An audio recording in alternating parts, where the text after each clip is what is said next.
Prenez 2 ou plusieurs devis de rénovation énergétique. Téléchargez-les sur la plateforme et après quelques secondes, l'outil génère un tableau comparatif. Certains critères sont pris en compte, comme le prix, la qualité des matériaux ou la réputation de l'entreprise. Ça permet vraiment à quelqu'un qui ne s'y connaît pas d'arriver à comprendre en fait quels sont les éléments positifs ou moins positifs d'un devis à un autre. Le programme promet une indépendance totale, pas de sponsor ou d'abonnement, son utilisation est gratuite.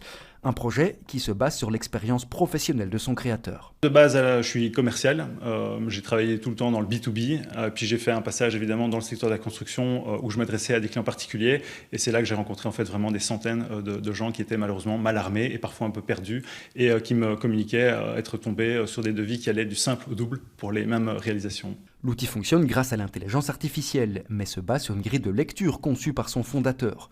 Malgré cela, il faut rester critique sur les résultats obtenus. Il faut savoir qu'en fait, si on lui soumet 2 fois les mêmes devis, il y a toujours un risque évidemment que le résultat qui ressort ne soit pas 100% identique au résultat précédent, pour la bonne et simple raison qu'aujourd'hui c'est une des limites de l'IA. Donc mon message pour les utilisateurs de mon outil, c'est qu'il faut évidemment faire attention toujours aux résultats qui seront transmis. Ils restent eux responsables de pouvoir continuer à se renseigner. Pour prendre un peu de recul, nous avons présenté la plateforme à la Fédération du secteur de la construction, Mbuild. L'idée semble séduire, mais avec des réserves. C'est une idée intéressante, pouvoir comparer des devis grâce à une intelligence artificielle. Tout dépend évidemment de la qualité du prompt qu'il y a derrière, de la qualité de l'intelligence artificielle.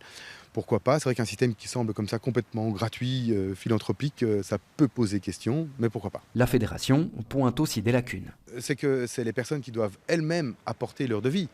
Et donc ça ne répond pas à la question principale. Comment est-ce qu'on trouve une bonne entreprise qui va nous envoyer des bons devis? Si on compare 3 mauvais devis, même si on choisit le meilleur des 3, ça restera un mauvais devis.